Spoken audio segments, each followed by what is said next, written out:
Hello everyone. There's been a lot going on in the world of Floyd lately. Let me start by apologizing to all of you. I have not been getting out the number of videos that I'd hoped, and I hope that you stick with me, bear with me, things are going to get better. I'm really sorry. But there's been a lot of distractions going on, some good, some not so good. In this video, I'm going to share with you these distractions, give you a bit of an update, chat a little bit about men's mental health, and share with you my recent experience in the illustrious world of online dating here in Thailand. So stick around for a chuckle or two. Okay, quick passport update. It's been 2 weeks now since I put in my passport application at the embassy in Bangkok. I'm going to have to wait at least 2 more weeks for it to arrive. I'm going to have to go pick it up in Bangkok, and at that point I've been advised that I'm going to have to leave the country immediately for a couple of days in order to come back and be able to stay longer here without being an overstayer. So I'm probably still going to have to pay a fine, but that's just the way it goes. Okay, thanks again to all of you for all your support in my recent lost passport saga. All your kind words and thoughts have meant a great deal to me. And also, I wanted to say a special thanks to all the people who donated and bought me a coffee. However, I do have a favor to ask. When I set up the Buy Me a Coffee fund, I thought it might be a good avenue for friends and family to donate $5 every month or every few videos, whatever they felt like it. And my goal was to, at each month, to gather all the money, maybe $20, $30, $40 if I was so lucky. And I would go out to a restaurant, leave a large tip for a very deserving young waitress, and video it and sort of pay it forward, so to speak.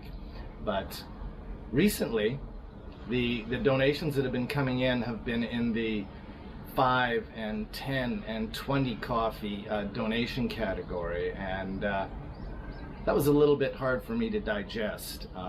You know, I was already in a fragile state, losing my passport and hitting a financial burden, losing a bunch of money on my plane ticket and hotel and new passport application.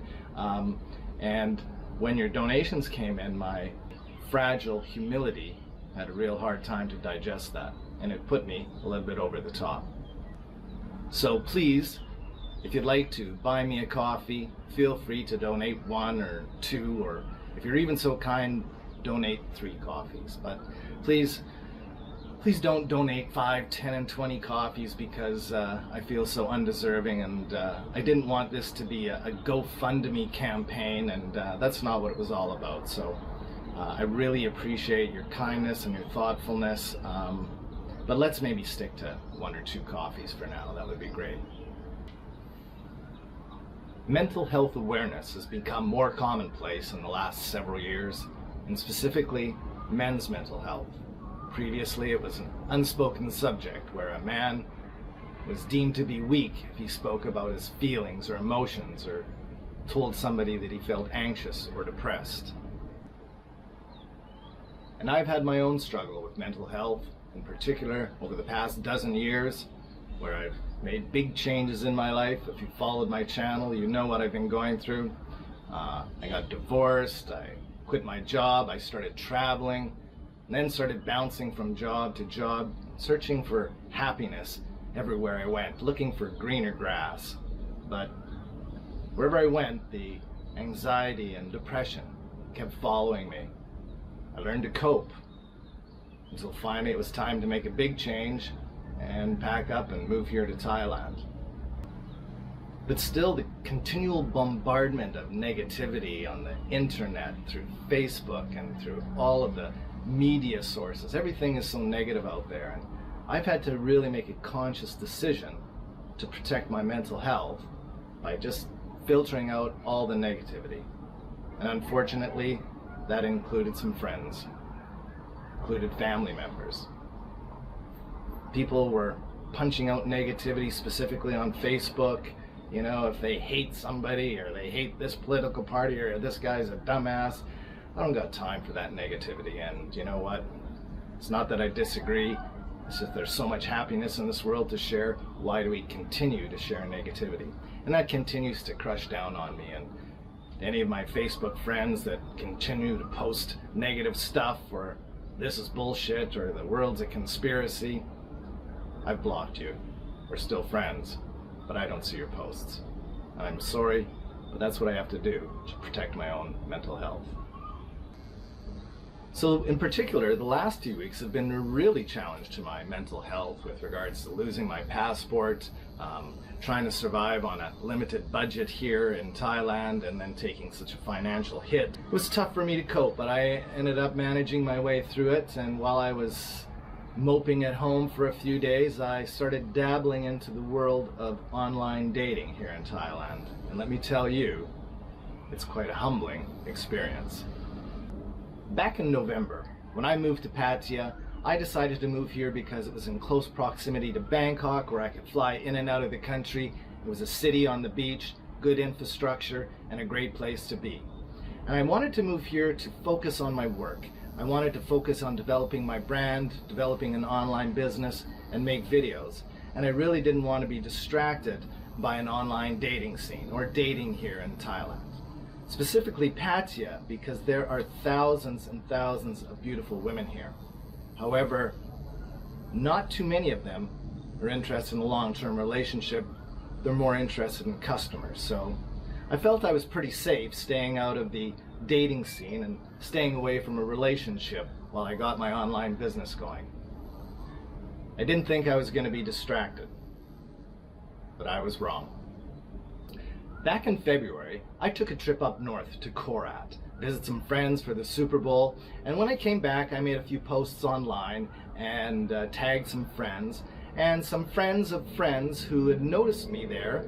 One lady contacted me to be a Facebook friend, and I checked out her profile and I contacted my friend. She was a real person, and she was very good looking, and we started chatting online, which slowly developed in a matter of 24 to 48 hours into a serious online relationship. We lived 428 kilometers away from each other. We had never met, but we talked to each other every day like we were madly in love, and we were planning on spending a life together. And it was very romantic and very humbling, you know, for someone to tell me how good looking you are and oh, you're so cute, and send me hearts and kisses every day online. Still yet haven't met.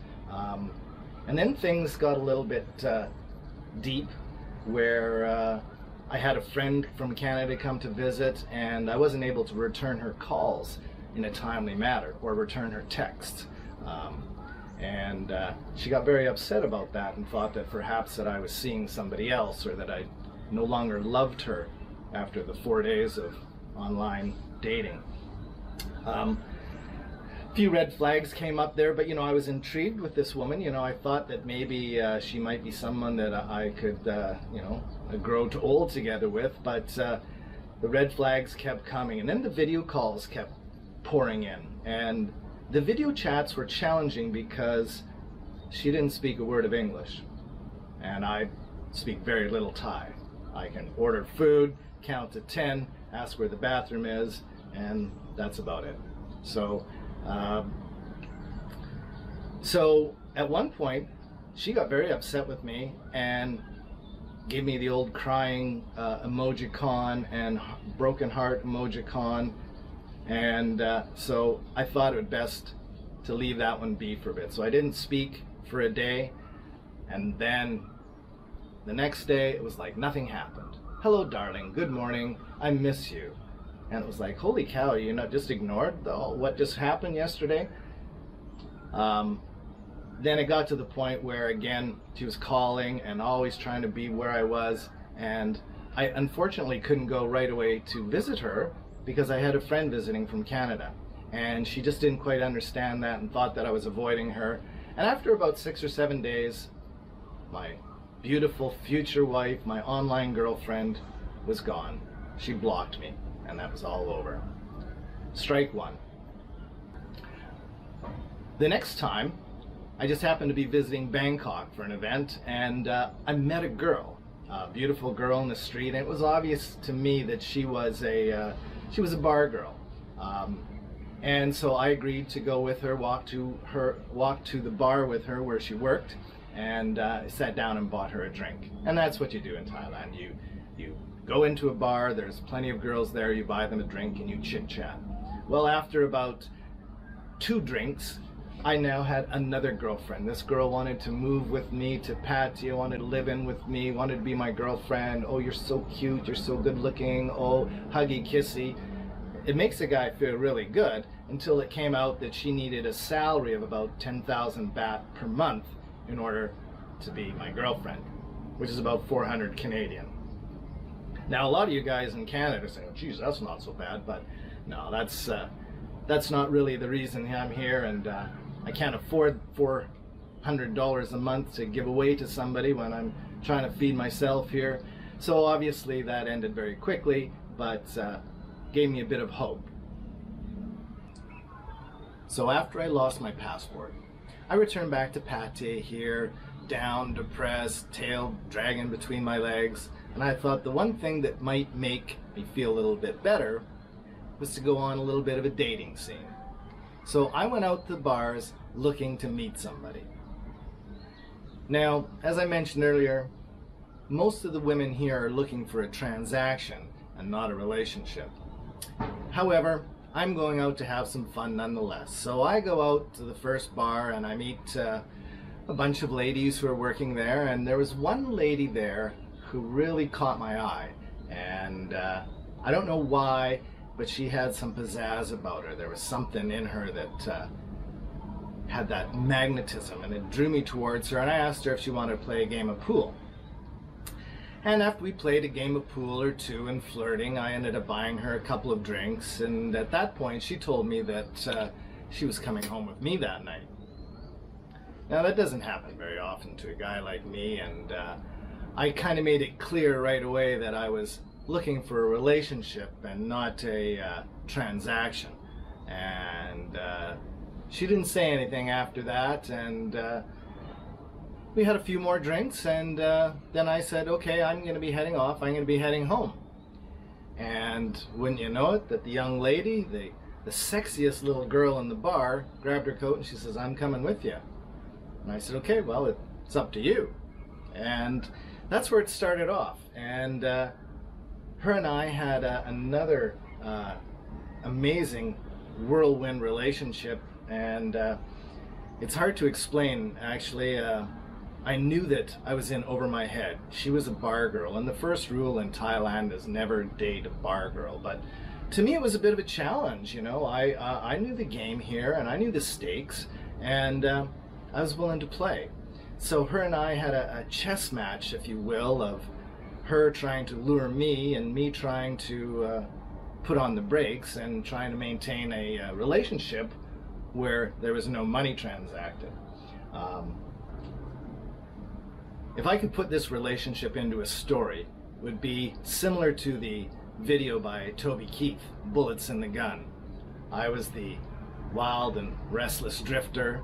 She was the dark-haired beauty dancing for money, and how the dark place in my soul and the fire in our eyes made us come together like wild horses when they run. That's a little Toby Keith right there for you. So watch that video and you'll kind of get an idea of how deep I was in with this bar girl. And it was no different really than a game of poker.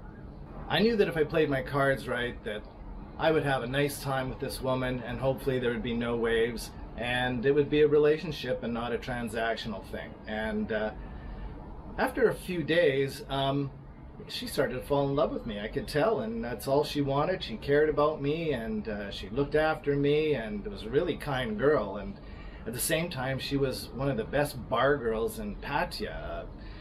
She was magnificent at bringing men off the street into the bar and making them buy her drinks and her co-workers drinks, and very persuasively making men give her all their money.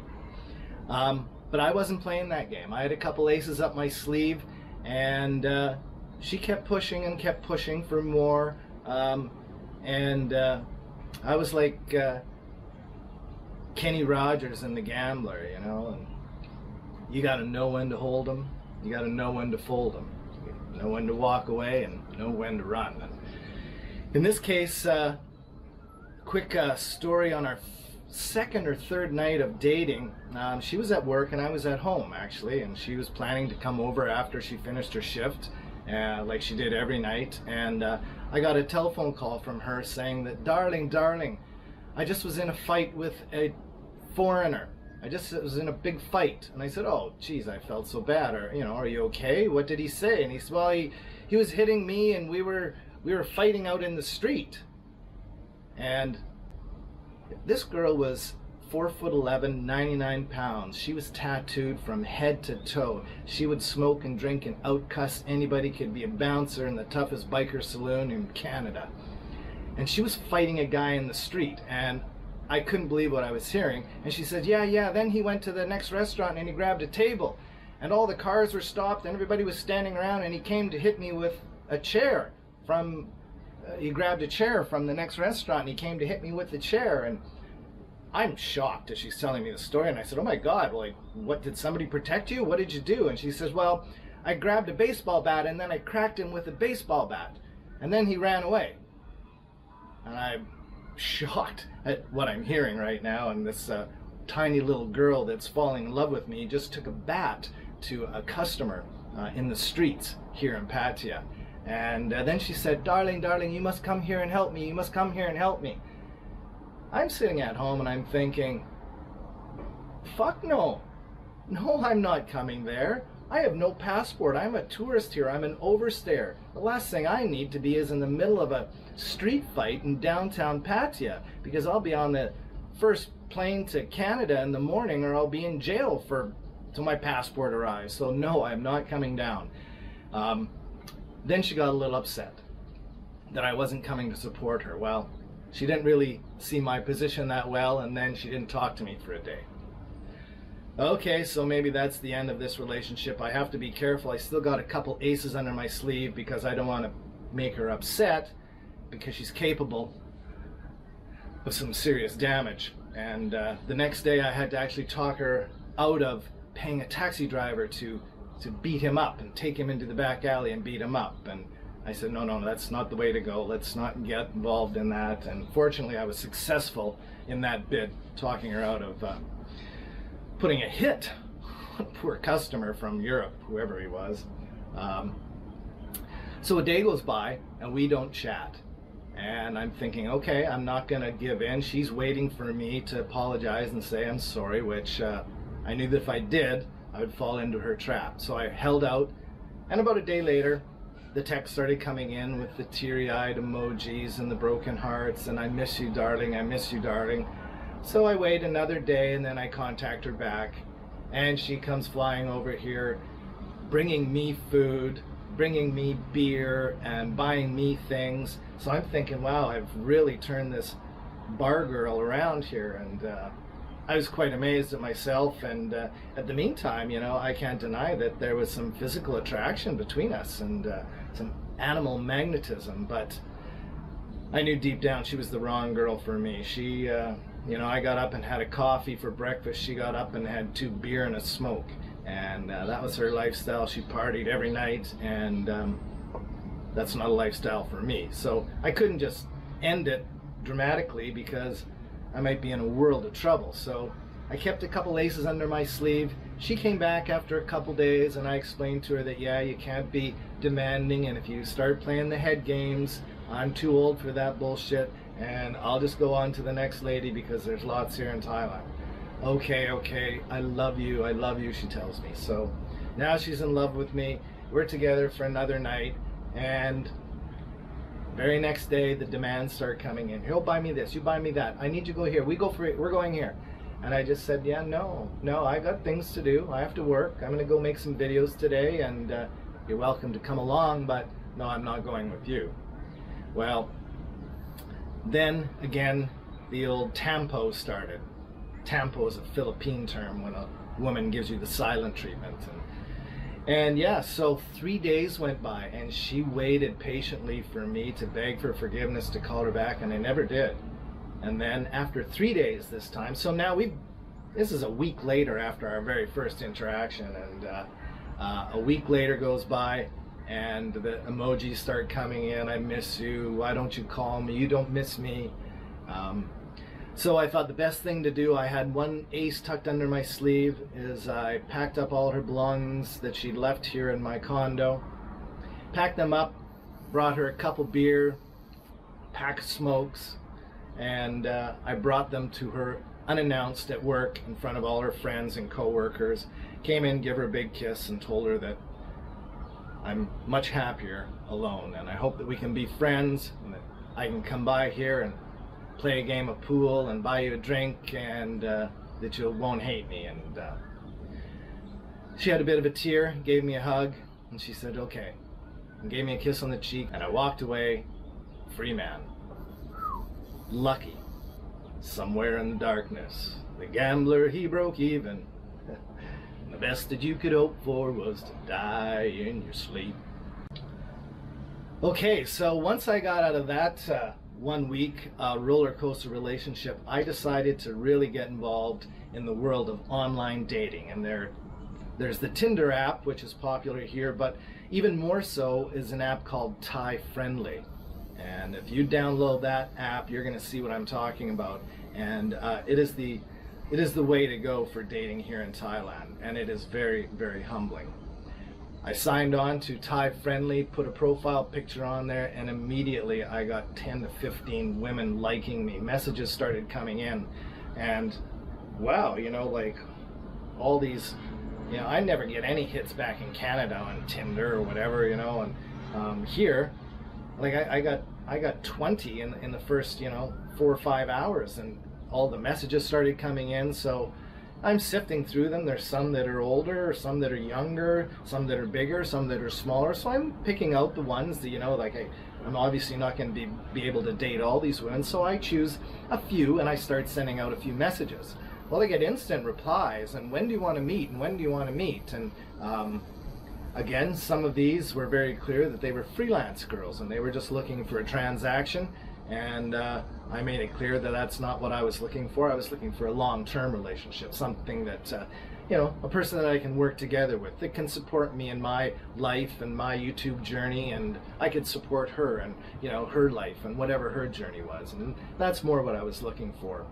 And very soon, just like a gambling or any other addiction, I kept flicking through Thai Friendly and liking and clicking and searching through the large list of beautiful women, and more kept liking me, and I kept getting more messages and more messages. And now I got to the point where I'm communicating with 20 different women and trying to set up dates next week. And through my little crazy, you know, self-absorbed, you know, world of wanting people to like me, I got into a world web of nightmares.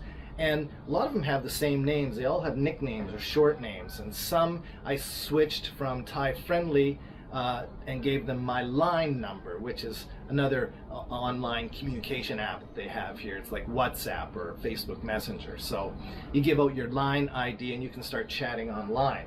Well, sometimes their name on Thai Friendly is not the same name that they have on their line ID. And it was hard to keep track of them and what I'd said earlier and what I'd promised and what date that we'd booked during the Thai Friendly conversation. Now it's got to the line ID, and I've got a whole list of girls right now that are confused. I'm sending wrong messages to wrong women. I'm over my head, and it's quite a hilarious moment here. So I've had to try and take a break, take a deep breath here.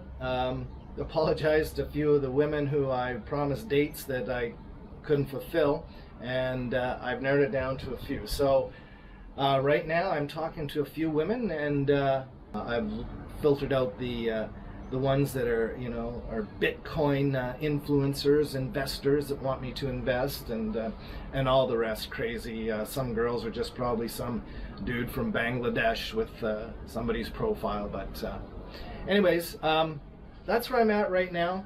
So things are going pretty good. I got another buddy from Canada coming this week, so I'm looking forward to showing him around here, showing him around Pattaya. and exploring Thailand with him. So anyways, that's it for now. I'm still doing good. I'll keep you updated when my passport arrives, and hopefully we're going to get some more videos out sooner than later. And I apologize for this lengthy monologue. Thanks for listening. Once again, if you want to buy me a coffee or one, click the link in the description below. If you like this video, please click the like button so this video gets shared with more people. And if you haven't yet, please subscribe and hit the notification bell so you won't miss my next video. And one last thing, remember, wherever you are and wherever you go with the flow.